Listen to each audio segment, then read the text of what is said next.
মানে absolute death trap. Fire licence কি করে পেলো?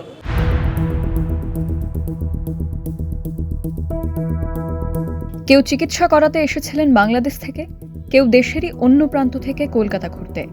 মাথা গোজার ঠাঁই খুঁজে নিয়েছিলেন মির্জা গালিব স্ট্রিটের হোটেলে। ঘুমে অচেতন মাঝরাতে সেই হোটেলই যে যতুগৃহ হয়ে যাবে ভাবেননি। নিচকে দুর্ঘটনা নাকি গাফিলতির মাসুল নটি মৃত্যু। কোনো আগুন নিবানের কোনো হোটেলের ভিতরে কিছুই নাই, ওনারা সবাই ঘুমিয়ে ছিল, আমি আরো ডাইকে উঠাইছি ওনাদের। আপনাদের ফ্লোরে কটা ঘর ছিল বা কি ছিল খেয়াল আছে? এইরকম তো খেয়াল নাই, আমি তো 11-এ আসছিলাম, আর পাশে আরেকটা হোটেল, 4তলায় আরেকটা হোটেল 11, আর সিনকারিক না কি জানি আরেকটা হোটেল আর কি পাশে আরেক ফ্লোরে, একই ফ্লোরে আর কি আপনার পাশাপাশি 4তলায় 2টা হোটেল। এক বহুতল, তাতে একাধিক হোটেল, ঘুপচে ঘুপচে ঘর, প্রায় প্রতিটা তলায় একাধিক হোটেল বা গেস্ট হাউস। আগুন লেগেছিল 3 তলার একটি হোটেলে। দেখুন, বাড়ি হচ্ছে রেসিডেন্সিয়াল বাড়ি, কমার্শিয়াল কি করে হলো? এটি হোটেল না, এটি হয়তো ফ্ল্যাট বাড়ি ছিল, বাসা বাড়ি ছিল, এটাকে তারা মডিফাই করে হোটেল বানিয়েছে, কিন্তু অ্যাকচুয়ালি এটা হোটেলের পর্যায়ে পড়ে না। মেন হচ্ছে লিফট, যে এখানে 50 বছর 60 বছরের পুরনো লিফট, এখানে যে তাদের তারের ওয়ারিং, ইলেকট্রিক যে ব্যবস্থা খুবই পুরনো। আগুন লেগেছিল বহুতলের 3 তলার এক হোটেলে। 4 তলার একটি হোটেলে ছিলেন উত্তরপ্রদেশের পঙ্কজ অগ্রহারী। অনেকের মতোই ওপর থেকে ঝাঁপ দিয়ে প্রাণ বাঁচিয়েছেন পঙ্কজ। सीढ़ी कुछ नहीं क्लियर, अगर क्लियर होता तो हम लोग कूदते थोड़ी ना, अगर क्लियर होता तो कूदते थोड़ी ना, तो चोट ही नहीं लगता ना हाथ पे उसके पैर पे। हम लोग 3rd फ्लोर से ऊपर वाली जो बिल्डिंग है उसी से कूदे हैं। বিল্ডিং এ শুধুমাত্র হোটেলই নয়, এছাড়াও বেশ কিছু অফিস ঘর ছিল এবং অনেকেই এই বিল্ডিং এ থাকতেনও। It is an E shaped floor, E এর মতন 6টা ইউনিট আছে ওখানে, ওই 800 থেকে 1000 স্কোয়ার ফিটের মতন ইউনিট। আমাদের ফ্লোরে আছে একটা হোটেল, 2টো হোটেল আছে, বাকিগুলো সব অফিস আছে, বাকিগুলো অফিস আর চেম্বার আছে, আর তার ওপর থেকে সবগুলোই হোটেল। প্রত্যেকটা হোটেলে কতগুলো করে ঘর? 8টা 10টা করে তো আছেই একটা ফ্লোরে। এক একটা ইউনিটে। লিফট ভালো ছিল, লিফট আমরা টাকা দিয়ে রিপেয়ার করেছিলাম, লিফট ছিল। সিঁড়িটাতে আগে কাঠের সিঁড়ি ছিল, তারপরে সেটাকে ভেঙে আমরা লোহার সিঁড়ি করলাম। কিন্তু যার হোটেলে আগুন লেগেছে শিখাইন, ওর মালিকের সেক্রেটারি ছিল, সে হাফ কাজ করে লোহার সিঁড়িটাকে, ওখানে টাইলস দেওয়ার কথা ছিল সেটা না দিয়ে ওই লোহার সিঁড়ি ছেড়ে দিয়েছে, যার জন্য গতকালকে আগুন লাগাতে ওই জায়গাটা গরম হয়, অনেক লোক নামতে পারেনি। মানে অ্যাবসোলুট ডেথ ট্র্যাপ।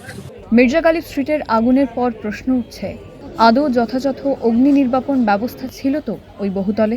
কারোর কোনো ফায়ার এক্সটিংগুইশার ছিল না। আমি গলা ফাটিয়ে বলতে পারি এই বিল্ডিং এ 6খানা ফায়ার এক্সটিংগুইশার আছে, সে 6খানা আমার। ওটা আমরা খোঁজ খবর নিয়ে দেখছি, আমি নিজে ভেতরে ঢুকেছিলাম, তো খুব বেশি নজরে পড়েনি। আরো ডিটেলসে ফরেন্সিক বিশেষজ্ঞরা আসবেন, আরো তদন্ত হবে, তখন বোঝা যাবে।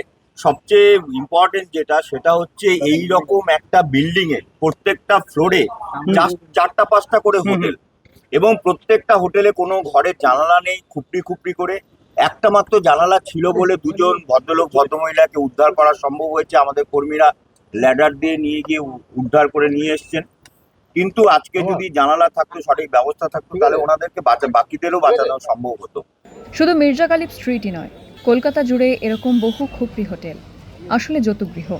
2025 সালে জোড়াসাঁকো এলাকায় এরকমই এক খুপড়ি হোটেলে আগুন লেগে মারা যান 14 জন। তারপর সরকার পাল্টেছে।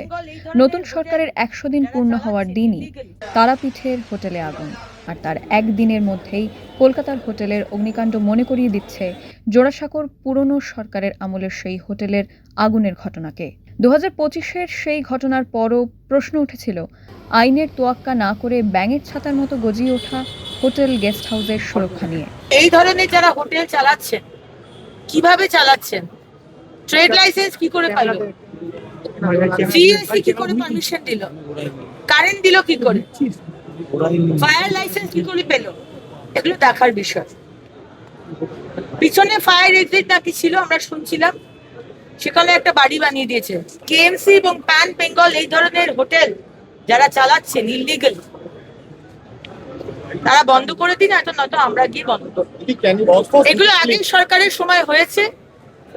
কিছু দূরেই আমাদের মিউনিসিপ্যালিটি কেএমসি অফিস, যিনি মন্ত্রী ছিলেন তিনি মেয়র ছিলেন, তিনি কি করে, তার অফিস থেকে কি করে দেওয়া হতো?